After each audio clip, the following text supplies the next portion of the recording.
A notícia chegou como chegam as notícias que mudam a vida inteira de alguém. De repente, quando você menos espera, no momento mais comum do mundo. Lucas estava sentado à mesa da cozinha, mexendo no celular sem propósito, quando o telefone da casa tocou. Um telefone fixo, antigo, que raramente tocava. O tipo de toque que já carrega um aviso silencioso. Não é algo bom. Ele quase ignorou, achando que era engano. Mas algo dentro dele, talvez instinto, talvez destino, fez com que ele atendesse. "É o Sr. Lucas Andrade?" perguntou uma voz formal abafada. "Sim, sou eu. Quem fala?" "Aqui é do cartório de registros civis de Serra Alta." Lucas franziu o senho. "Eu acho que vocês ligaram errado. Eu não conheço ninguém dessa cidade." "Não, senhor, é sobre isso mesmo." Uma pausa. O som de papéis sendo manuseados. "O senhor é o único herdeiro vivo de Arthur Mendonça." Lucas segurou o telefone mais firme. Arthur Mendonça. Um nome que ele não ouvia há mais de 30 anos. "Desculpa, quem?" ele insistiu. "Seu avô." Lucas soltou uma risada nervosa, quase irritada. "Meu avô morreu quando eu era criança." "Esse é o ponto", disse a voz com calma. O senhor acreditava que ele tinha morrido, mas seu avô estava vivo até 2 dias atrás. O silêncio que veio depois disso foi pesado como pedra. Lucas ficou ali, imóvel, sentindo um arrepio subir devagar pela espinha. Aquilo não tinha lógica, não fazia sentido, era impossível. Seu avô havia desaparecido quando Lucas tinha 6 anos. Ninguém nunca soube explicar. O pai dizia que ele tinha fugido. A mãe dizia que preferia não falar sobre o assunto. Os tios murmuravam histórias contraditórias, cada uma mais estranha que a outra. A família nunca tocava no nome do velho. O passado havia se tornado um cemitério de segredos. E agora, do nada, uma voz distante dizia que ele estava vivo até 2 dias atrás. Lucas respirou fundo. "Eu não entendo." Ele passou a mão no rosto, tentando organizar o próprio corpo, que tremia sem que ele percebesse. Como assim ele estava vivo? Por que ninguém me contou nada? "Senhor, isso não está no meu alcance. Só posso dizer que seu avô deixou bens, documentos e uma carta, especificamente endereçada ao senhor." "Uma carta?" "Sim, escrita à mão e com instruções específicas. Entregar a meu neto Lucas e somente a ele, depois da minha morte." A voz suspirou. Ele insistiu muito nisso. Lucas sentiu o coração acelerar. Era surreal, assustador, fascinante, confuso. "O senhor pode vir até Serra Alta?" a voz perguntou. Lucas não respondeu imediatamente. Seu olhar percorreu a cozinha silenciosa, como se buscasse alguma orientação nos objetos simples ao redor. A geladeira com ímãs, a chaleira no fogão, a toalha de mesa velha. Sua vida inteira era ali, comum, pacata, previsível. E, de repente, algo antigo o chamava de volta. Algo que ele nem lembrava corretamente. "Eu vou", ele disse quase num sussurro. "Me passem o endereço." Ao desligar, Lucas ficou parado olhando para o telefone, como se aquilo pudesse explicar alguma coisa. Mas só havia silêncio. Horas depois, estava no carro, dirigindo para uma cidade que mal sabia onde ficava no mapa. A estrada era longa, sinuosa, cercada por montanhas que pareciam guardiãs silenciosas de segredos antigos. O sol se punha atrás delas, lançando sombras douradas que atravessavam o asfalto. Enquanto dirigia, memórias vagas vinham à superfície. O cheiro do café do avô, a risada grave, o som de madeira sendo talhada, e uma frase que ele lembrava sem lembrar de onde: "A verdade sempre volta, menino. Sempre." Chegando à Serra Alta, Lucas percebeu que a cidade parecia parada no tempo. Ruas pequenas, construções antigas, ar de interior esquecido. Pessoas que olhavam para ele como quem reconhece um sobrenome, mas não ousa comentar. No cartório, uma funcionária o levou até uma sala pequena com uma mesa e um envelope amarelo em cima dela. Seu avô pediu que isso fosse entregue em mãos, ela explicou quase respeitosa.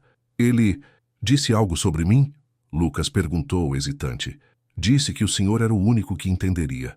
A funcionária saiu da sala e o deixou sozinho. Lucas ficou olhando para o envelope. Não parecia importante, mas a sensação era de que ele estava prestes a tocar algo sagrado, proibido, perigoso. Com mãos trêmulas abriu o lacre. Dentro havia uma carta dobrada e uma chave enferrujada. A carta tinha cheiro de papel velho e a caligrafia era firme, apesar da idade. Ele começou a ler. Lucas, se você está lendo isto, significa que finalmente chegou a hora. Eu não morri quando sua família disse. Eu me escondi para protegê-los. E agora, você é o único capaz de descobrir a verdade que eles tentaram apagar. Lucas sentiu o peito apertar. Vão te dizer que sou louco, que fugi, que abandonei todos. Mas você nasceu com o mesmo faro que eu tinha. E porque nasceu com isso, precisa saber o que realmente aconteceu. As mãos de Lucas suavam. Siga a estrada velha até o fim. A chave abrirá o que deixei para você. Lá está tudo o que destruiu nossa família. E tudo o que pode salvá-la. Uma gota de suor escorreu da testa de Lucas. Não confie em ninguém da cidade. Eles ainda observam. Eles nunca deixaram de observar. Lucas engoliu seco. E, acima de tudo, perdoe seu pai. Ele só mentiu para tentar te proteger. A carta terminava com a assinatura. Arthur Mendonça, seu avô, e sua última verdade. Lucas sentiu a garganta fechar.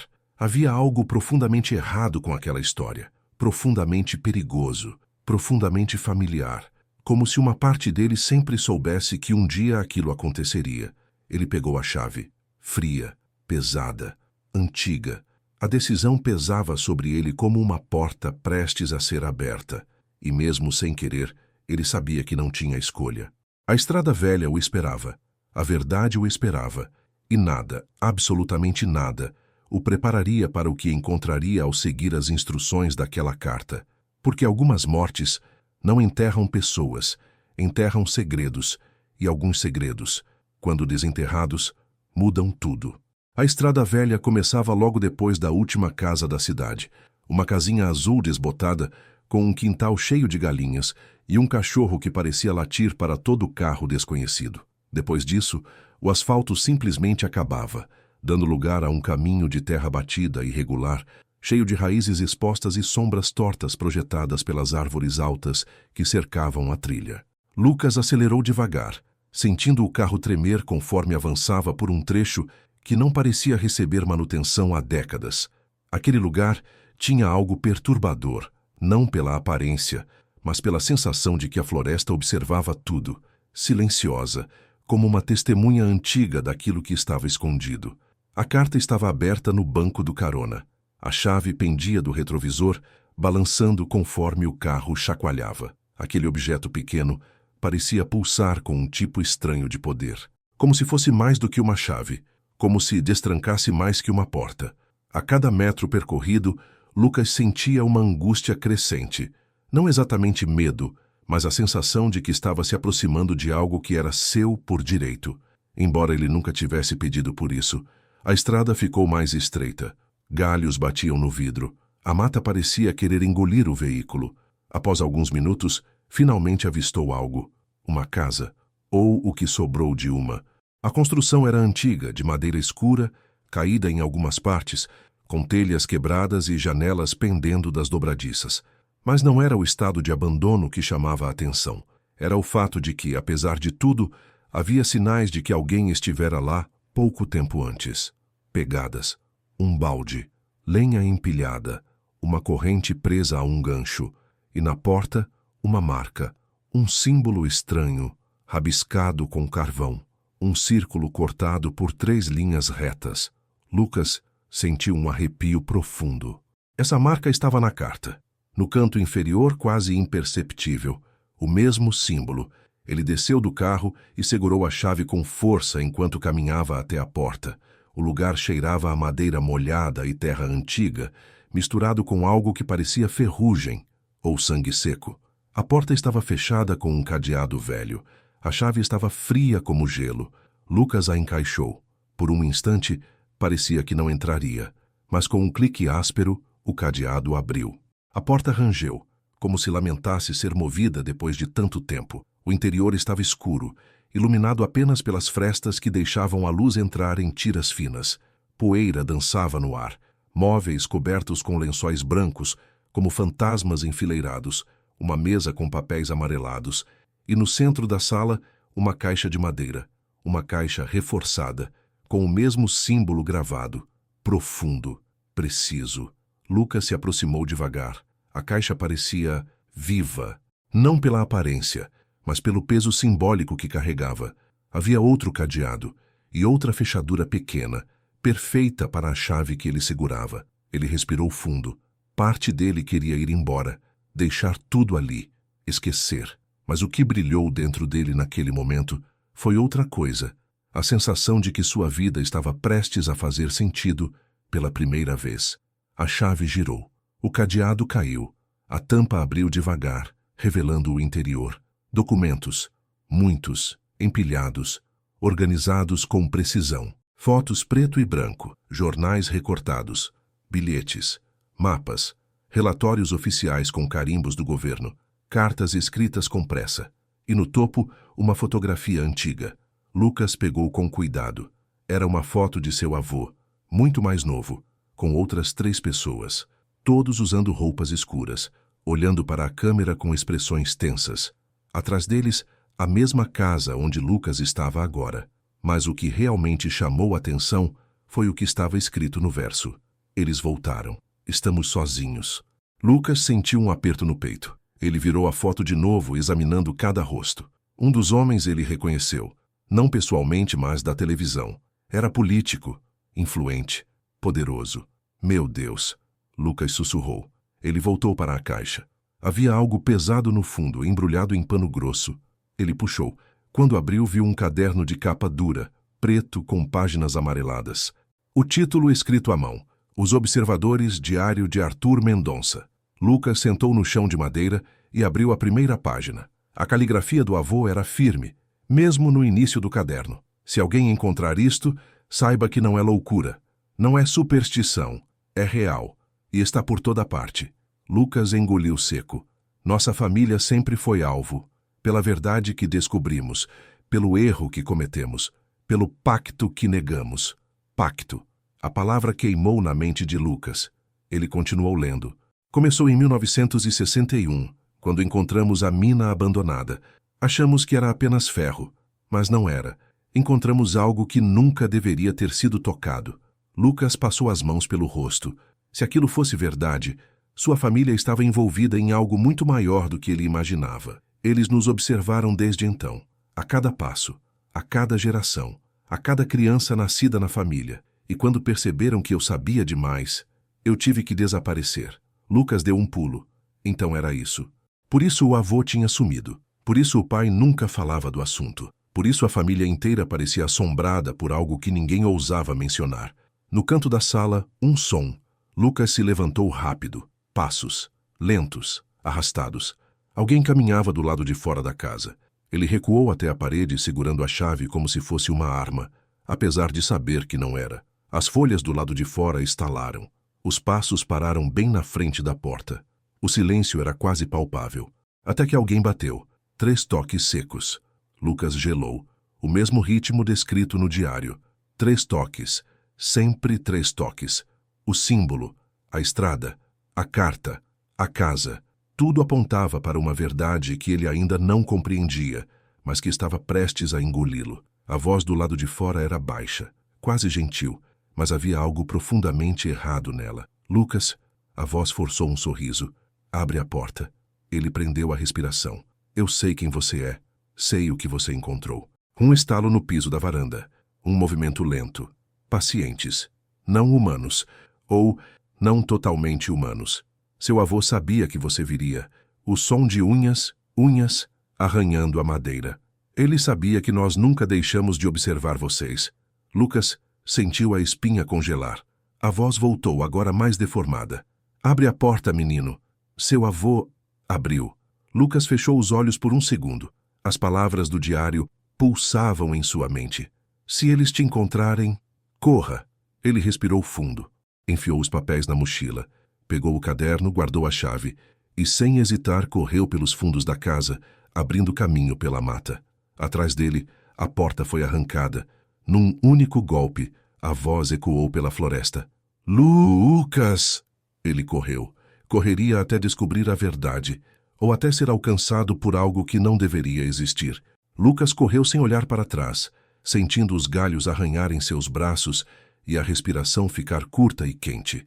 A floresta parecia mais viva do que deveria, como se cada árvore, cada tronco, cada sombra se inclinasse na direção dele, observando, julgando, esperando. Mas nada era mais assustador do que o som que vinha logo atrás. Aquele passo arrastado, lento, constante, como se quem, ou o que, estava vindo não tivesse pressa nenhuma. E isso era ainda mais aterrorizante, porque aquilo significava que sabia que cedo ou tarde iria alcançá-lo. Lucas desviou por entre arbustos densos, tentando seguir rumo ao córrego que lembrava ter visto no mapa da região. O chão estava escorregadio, e por pouco ele não caiu ao pular por cima de uma pedra coberta de musgo. Seu coração pulsava tão forte que parecia querer escapar pela garganta. A voz voltou, mais distante agora, mas ainda assim horrível. Lucas. Uma voz que parecia humana, mas não era, não completamente. Ele apertou o passo, usando as mãos para afastar galhos. Quanto mais avançava, mais a mata se fechava, como se estivesse tentando isolá-lo do mundo exterior. O cheiro de terra úmida e folhas velhas tomava tudo. Finalmente, ouviu o som da água. O córrego. Era estreito, mas fundo, correndo rápido entre pedras e raízes expostas. Lucas desceu com cuidado e se ajoelhou, lavando o rosto com água gelada. Era naquele momento que ele deveria ter parado para pensar, para respirar, para entender. Mas não havia tempo, porque quando ele ergueu o rosto, viu algo do outro lado da margem. Um vulto, quase uma silhueta. A figura estava imóvel, como se tivesse brotado da escuridão da floresta. Lucas congelou. A coisa, seja o que fosse, o observava, mas não avançava. Por razões que Lucas não compreendia, parecia que não conseguia atravessar a água, ou não queria, ou não tinha permissão. Ele recuou devagar. A coisa apenas inclinou a cabeça, como um animal curioso estudando cada movimento dele. Lucas não esperou para descobrir até onde iria aquela curiosidade. Ele subiu pela encosta contrária e correu mais uma vez. A casa desapareceu atrás da mata. O córrego ficou distante e o silêncio voltou a dominar. Um silêncio tão absoluto que fazia o som dos próprios passos parecer uma invasão. Depois de alguns minutos, ou horas, ele não sabia dizer, Lucas finalmente encontrou uma clareira. No centro havia um galpão antigo de madeira, com a pintura descascada. Uma placa pendia meio caída. Antiga mina de Serra Alta. Entrada proibida. Lucas ficou parado. Uma sensação estranha percorreu seu corpo. Não era medo, era algo mais profundo, mais ancestral, como se aquele lugar fizesse parte dele, como se ele tivesse estado ali antes. O diário do avô citava a mina. Dizia que tudo começou ali. Era inevitável. Ele precisava entrar. O galpão tinha portas duplas, mas apenas uma estava destrancada. Lucas empurrou com força e a porta rangia, liberando um cheiro de poeira, ferrugem e alguma coisa mais antiga, quase metálica. A iluminação era fraca, vinda de pequenas frestas de luz, mas o suficiente para revelar mesas cheias de ferramentas abandonadas, caixas de madeira empilhadas e capacetes de mineração cobertos de poeira. Havia também um elevador antigo, daqueles de túnel, com grades de ferro e correntes. Era a entrada da mina. No chão, quase coberto por poeira, Lucas encontrou marcas de passos, algumas pequenas, outras grandes, mas havia uma marca diferente, um rastro arrastado, profundo, como se algo tivesse sido puxado para dentro da mina. Ele sentiu um arrepio percorrer a espinha. No diário, Arthur dizia, nunca desça sozinho e nunca desça no escuro. Mas Lucas não tinha escolha. Ele precisava entender, precisava ver com os próprios olhos o que tinha destruído sua família décadas atrás. Ele entrou no elevador, puxou a manivela lateral.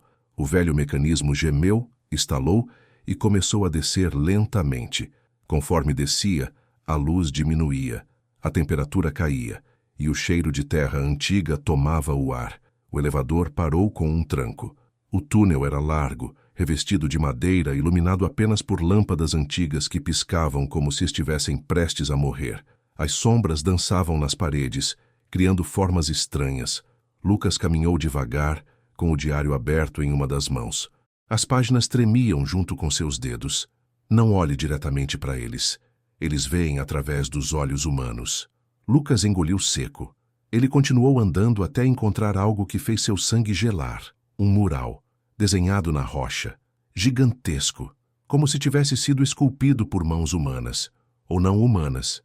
O símbolo estava lá, o mesmo círculo cortado por 3 linhas, mas ao redor dele havia figuras retorcidas, criaturas com braços longos demais, olhos vazios, peles estranhas, rostos sem boca, e abaixo de tudo, uma frase escrita à mão em carvão. Eles nunca foram lenda. O coração de Lucas pulsava tão alto que ele mal conseguia ouvir o próprio pensamento. No fundo do túnel, algo brilhou. Uma luz fraca, metálica. Lucas foi se aproximando, passo a passo. Cada passo mais lento que o anterior. A luz vinha de algo encostado na parede. Ele parou. Seu estômago virou. Era um corpo, ou o que restou de um. Não era um cadáver típico, nem fresco, nem antigo. Era errado. Como se tivesse sido secado por dentro. Pele grudada nos ossos, olhos ausentes, boca contorcida. E no peito do corpo, preso como um broche, estava o símbolo. O mesmo símbolo da carta, da casa, da porta. Lucas recuou um passo, com o coração disparado. E foi então que ouviu. Passos atrás dele. Não passos humanos, não passos apressados, mas o mesmo arrastar lento e inevitável que tinha escutado na floresta. Ele virou devagar, e a escuridão atrás dele respirou. Sim, respirou. Um som baixo, áspero, semelhante ao sopro de algo enorme e vivo. A sombra se moveu, e por um segundo, Lucas viu olhos, olhos grandes demais, negros demais, profundos demais. Olhos que não pertenciam a nenhuma criatura que ele conhecia. Olhos que pareciam reconhecê-lo, como se esperassem por ele, como se soubessem seu nome. A voz veio de dentro da escuridão, baixa, arrastada, rasgando o ar. Arthur! Lucas sentiu o corpo congelar. Não, ele morreu, tentou dizer. A sombra avançou um pouco. Arthur! Um som estranho, quase um riso deformado. Ou, o que sobrou dele. Lucas cambaleou para trás, o coração prestes a explodir. A criatura deu outro passo. A luz fraca revelou a silhueta. Braços longos, corpo torto, pele acinzentada como rocha molhada.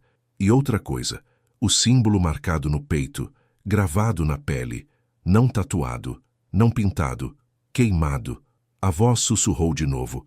A família Mendonça prometeu entregar um de vocês. Lucas sentiu a garganta fechar.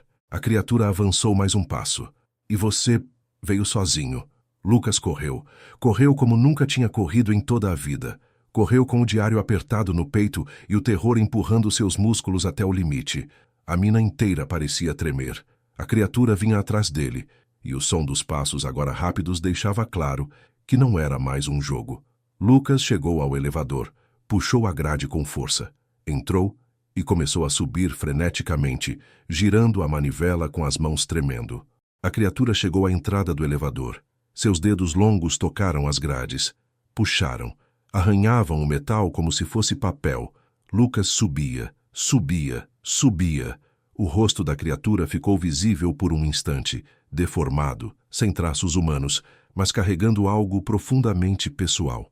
Era como olhar um pesadelo, com o rosto do próprio sangue. Quando o elevador finalmente chegou ao topo, Lucas saltou antes mesmo que parasse totalmente. Fechou a porta do galpão com força. Correu para fora tropeçando na área de cascalho. A criatura não apareceu, pelo menos não ali. Mas Lucas sabia que aquilo não tinha acabado. O que estava naquela mina, o que observava sua família, o que forçou seu avô a desaparecer, não iria parar. E agora que sabia da existência deles, estava marcado também. Antes de ir embora, ele viu algo no chão. Um caderno velho, sujo, com a capa rasgada. Deveria ter caído da mochila. Quando o pegou, percebeu que não era o diário do avô. Era outro. Com uma única frase escrita na capa. Para o próximo da linhagem. Lucas sentiu o mundo girar. Ele abriu. A primeira página tinha apenas uma frase. Você não foi escolhido. Você nasceu condenado. E ali, no meio da clareira silenciosa, Lucas percebeu. Nada disso era coincidência. Nada era acidente. Nada era passado morto. A história da família Mendonça estava apenas começando, e ele era o próximo capítulo. A estrada de volta parecia completamente diferente da vinda. Mais sombria, mais torta, mais apertada, como se a floresta tivesse se movido enquanto Lucas estava lá embaixo na mina. Ele dirigia com os dedos rígidos no volante, sentindo o suor frio escorrer pela nuca, misturado com o cheiro de poeira velha que impregnara suas roupas. Os olhos dele insistiam em olhar pelo retrovisor, como se esperassem ver uma silhueta surgindo atrás do carro, arrastando-se pela estrada, chamando seu nome daquele jeito distorcido. Mas o retrovisor mostrava apenas a escuridão. Escuridão compacta, parada, observadora, como sempre foi. Ele apertou o diário do avô contra o banco do passageiro, junto com o segundo caderno, o da mensagem destinada ao próximo da linhagem.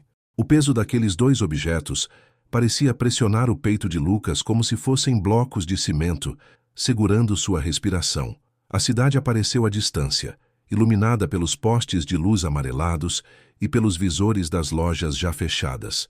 Era curioso como, depois de tudo, a civilização parecia irreal, pequena, frágil, artificial, como se fosse apenas uma pintura fina, encobrindo algo muito mais antigo e terrível.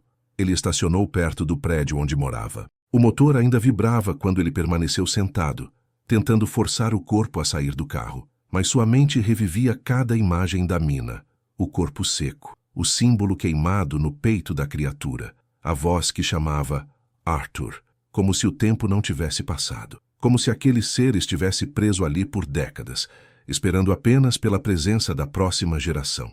Ele finalmente desligou o carro e subiu para seu apartamento. Abriu a porta devagar, como se temesse encontrar alguém, ou algo, esperando no escuro da sala, mas estava tudo normal, silencioso, quase reconfortante.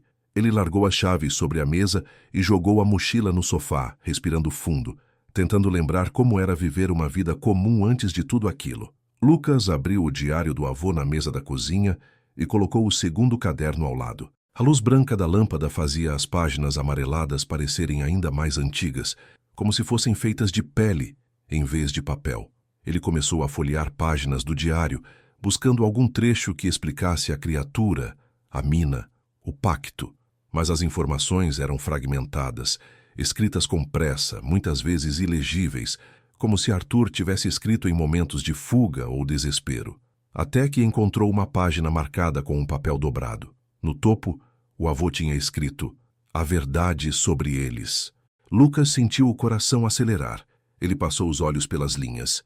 Eles não nasceram aqui, eles não pertencem a esse chão.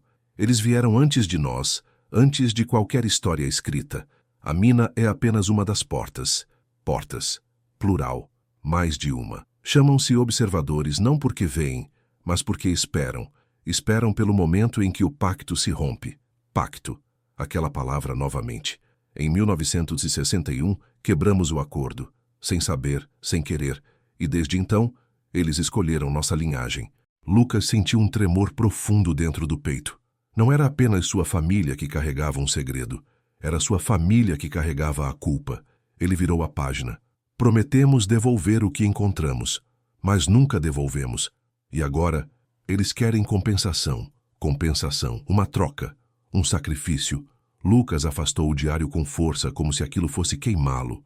A ideia de que sua existência estava ligada a um pacto quebrado por gerações anteriores o fez sentir uma revolta profunda, mas também uma sensação de destino inevitável, como se estivesse preso em um ciclo do qual não poderia escapar.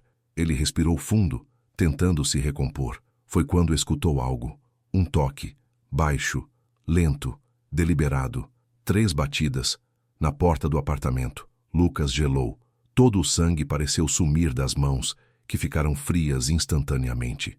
Ele se levantou devagar, andando como se fosse feito de vidro, cada passo mais silencioso que o anterior. Quando chegou perto da porta, conseguiu ver pela fresta inferior a sombra de alguém, alguém parado completamente imóvel. As 3 batidas se repetiram. Lucas. A voz era sussurrada, quase carinhosa, quase humana, mas não era a criatura da mina. Era uma voz diferente. Ele deu um passo para trás. Outro. Eu sei que você voltou, disse a voz. Precisamos conversar. Lucas prendeu a respiração. Quem é você? Perguntou tentando soar firme. A pausa antes da resposta foi breve, mas carregada de tensão. Um amigo do seu avô. Lucas sentiu o mundo girar. Arthur tinha deixado alguém vivo. Alguém que sabia de tudo. Abra a porta, Lucas, a voz insistiu. Você está em perigo. Mas havia algo errado, algo discreto, porque a sombra sob a porta não se movia. Nenhum movimento de respiração, nenhuma oscilação, nada. Como se aquilo estivesse apenas sendo projetado ali. Lucas recuou devagar, sem emitir som. Ele olhou para o diário, e algo que ele tinha ignorado antes agora queimava na última página escrita. Não confie em nenhuma voz que diga me conhecer. Eles imitam. O coração de Lucas disparou. Ele correu para a janela da sala, abriu devagar e olhou para baixo.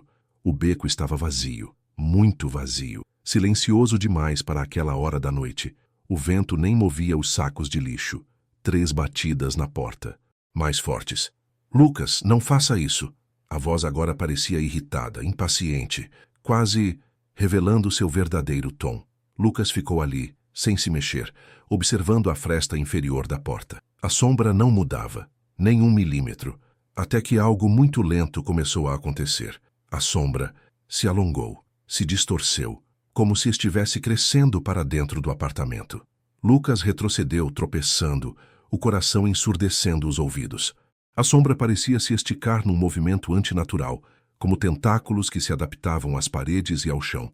E então, após alguns segundos que pareceram horas, a sombra voltou ao tamanho normal e sumiu. Simplesmente desapareceu. A porta ficou silenciosa.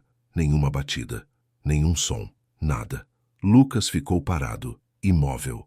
O apartamento todo parecia conter a respiração, até que seu telefone vibrou. Ele quase jogou o aparelho longe. A tela mostrava uma mensagem de número desconhecido. Uma única frase: corre.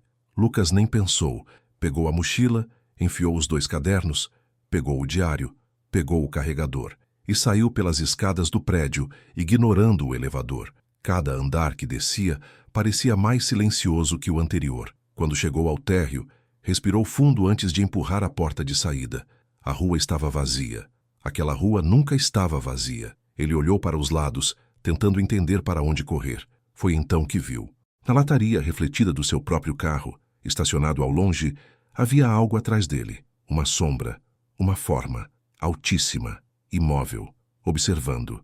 Lucas virou devagar, e a rua estava vazia. Mas quando voltou os olhos para o reflexo, a sombra estava mais perto.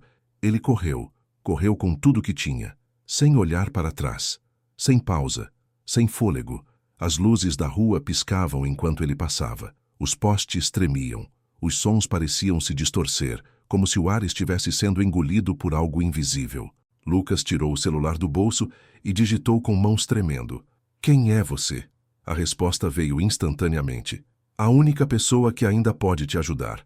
Lucas parou de correr por um instante, os olhos fixos na tela, o coração prestes a explodir. Onde você está? Sussurrou para si mesmo. O telefone vibrou. Outra mensagem. Atrás. Lucas petrificou, e pela primeira vez desde a mina, ele não quis virar. Não queria ver, mas virou. Lentamente, milímetro por milímetro. E o que viu não era humano, nem sombra, nem criatura. Era algo no meio, algo que se moldava ao formato do que deveria ser um rosto, mas que mudava a cada segundo, como se estivesse escolhendo qual aparência usar diante dele. A voz saiu, múltipla, esfregada, desafinada. Finalmente, te encontrei. Lucas recuou, cada fibra do corpo implorando para fugir, mas incapaz de se mover. A criatura, ou o que fosse, deu um passo, um único passo, e tudo ao redor ficou escuro. Os postes desligaram. Os carros ficaram invisíveis. O mundo pareceu engolido por um eclipse. A voz continuou. Sua família fugiu por décadas. Outro passo. Lucas tropeçou para trás. Mas você... As sombras se esticavam pelo chão como veias negras. Veio por vontade própria. Lucas tentou correr, mas a criatura foi mais rápida. Um braço se estendeu, longo demais, flexível demais, e tocou o ombro dele. A visão de Lucas estourou em luz. Branca, fria, dolorosa. E então, nada. Silêncio absoluto. Ele abriu os olhos. E estava em outro lugar. Um espaço vasto, escuro, sem teto, sem chão, sem paredes. Apenas vazio. E no vazio, eles. Várias criaturas. do mesmo formato distorcido, olhos sem fundo, movimentos lentos, quase elegantes, cercando-o. A voz ecoou dentro da cabeça dele, não no ar. Agora você entende, Lucas Mendonça. O pacto foi quebrado e o preço chegou. Lucas sentiu as pernas falharem, o corpo inteiro tremer. O que vocês querem? Murmurou, quase sem voz. As criaturas se aproximaram em uníssono. A resposta veio como um sussurro múltiplo, ressoando pelo vazio inteiro. Queremos o que nos foi prometido. Lucas tentou respirar, mas o ar era pesado, parado. E o que é isso? A criatura mais próxima se inclinou. Seu rosto tomou a forma de Arthur por um instante, como se fosse uma lembrança roubada. E então sussurrou, você. A escuridão tomou tudo. Lucas tentou gritar, mas não havia som, nem luz, nem mundo. Apenas o começo do preço. O começo do pacto. O começo da linhagem cobrada. E ali, naquele infinito escuro, Lucas finalmente entendeu. Não era o fim da história. Era a continuação inevitável, porque os observadores nunca param, nunca esquecem, nunca perdoam, e agora tinham o herdeiro.